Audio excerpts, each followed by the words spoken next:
Any second. He's going back downstairs. Oh no! Leia? 911, where's your emergency? I hear the phone ring.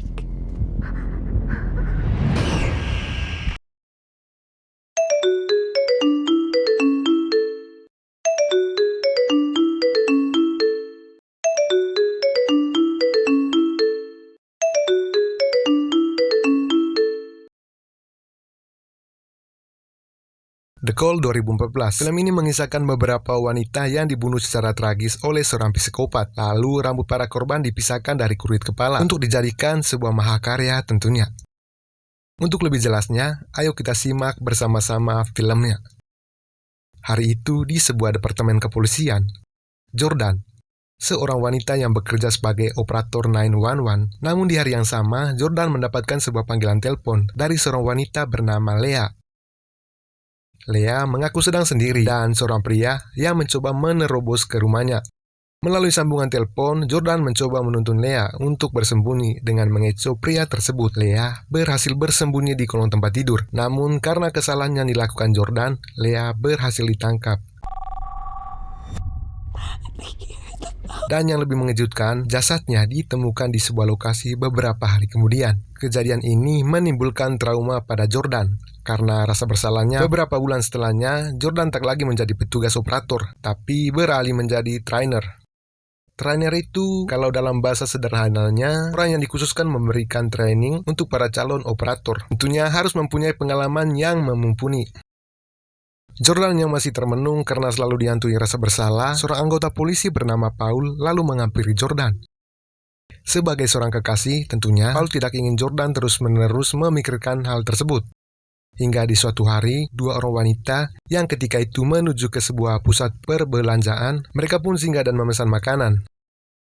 Karena salah satu dari mereka terburu-buru, handphonenya pun tertinggal di tempat tersebut. Temannya yang bernama Casey segera beranjak dari kursi, bermaksud mengembalikan handphone tersebut. Casey mencari temannya tadi hingga membawanya sampai ke parkiran mobil. Seorang pria hampir saja menabrak Casey ketika hendak memundurkan mobil.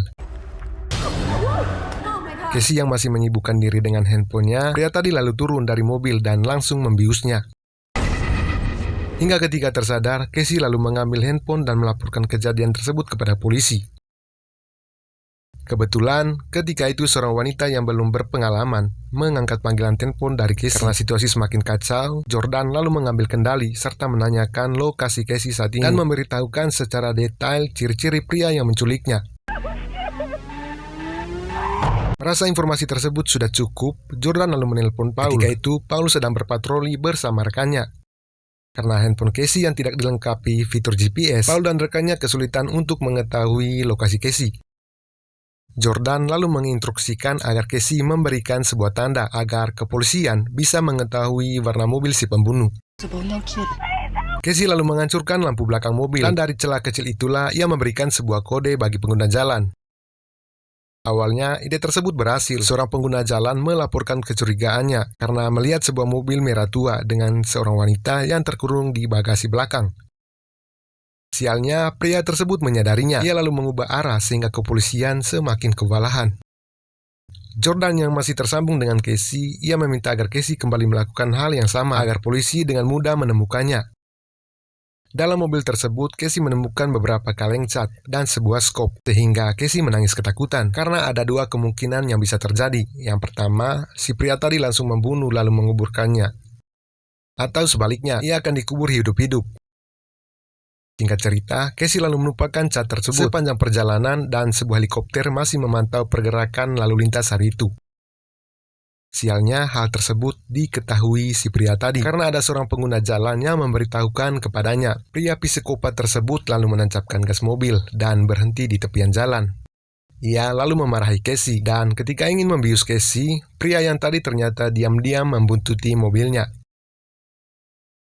Karena merasa curiga, pria tersebut lalu menelpon 911 dan yang terjadi, sang psikopat tadi lalu mengambil skop dan memecahkan kaca mobil. Dengan brutal, beberapa hantaman benda tersebut berhasil membuat pria tersebut tewas.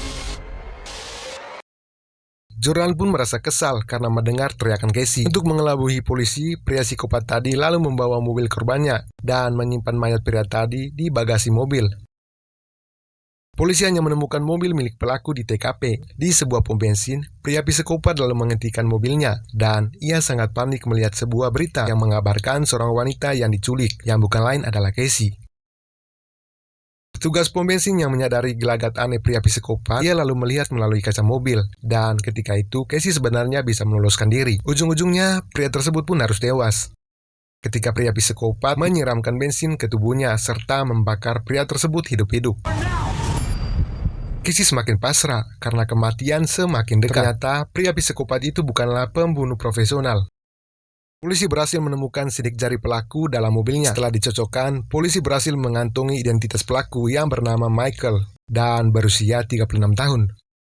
Dengan cepat, polisi segera pergi ke kediaman Michael.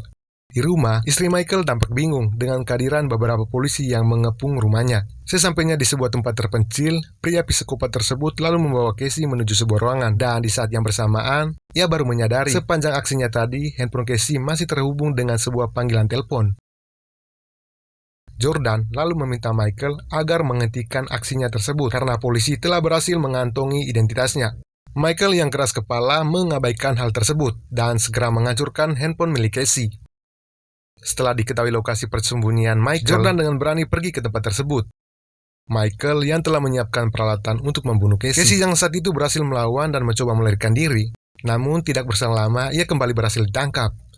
Jordan yang telah sampai di tempat tersebut, ketika memasuki ruangan demi ruangan, Jordan menemukan sebuah album keluarga milik Michael. Diketahui tempat tersebut adalah rumah Michael dulunya, dan dari foto tersebut, Jordan baru menyadari ternyata Michael memiliki saudari perempuan. Karena mengidap penyakit kanker, akhirnya saudaranya Michael ini pun harus meninggal. Ketika hendak keluar dari rumah tersebut, Jordan menemukan handphone milik Casey dan secara ajaib menuntunnya menuju ruangan bawah tanah. Ketika hendak turun, handphonenya terjatuh dan tempat tersebut memang sangat menguntungkan bagi Michael, yang mana tempat tersebut tidak memiliki sinyal, dan di dalam ruangan bawah tanah, Jordan menemukan beberapa potongan rambut wanita yang tersimpan dalam sebuah kulkas. Ternyata tujuan Michael menculik para wanita untuk dikuliti dan diambil rambutnya. Lalu rambut-rambut tersebut akan dikenakan ke sebuah manekin. Michael menganggap bila ia melakukan obsesinya tersebut, ia akan selalu didekatkan dengan saudari perempuannya yang telah meninggal. Bisa kita lihat, Michael telah bersiap untuk mengambil rambut Casey dengan menggunakan peralatan seadanya. Dan dari belakang, Jordan menghantam Michael hingga ia tersungkur dan terjadilah perkelahian antara mereka. Ketika Casey berhasil ia bebaskan, mereka segera bergegas meninggalkan tempat tersebut. Ternyata Michael menyusul mereka dari belakang, hingga Jordan berhasil mendorong Michael untuk masuk ke dalam ruangan bawah tanah tersebut. Jordan yang ketika itu ingin melaporkan ke polisi Casey yang masih memiliki dendam, lalu mereka berdua memutuskan mengikat Michael di ruangan bawah tanah dengan menggunakan sebuah rantai dan mengunci ruangan tersebut. Michael hanya perlu menunggu kapan ia tewas karena terjebak dalam ruangan tersebut. Dan film pun selesai.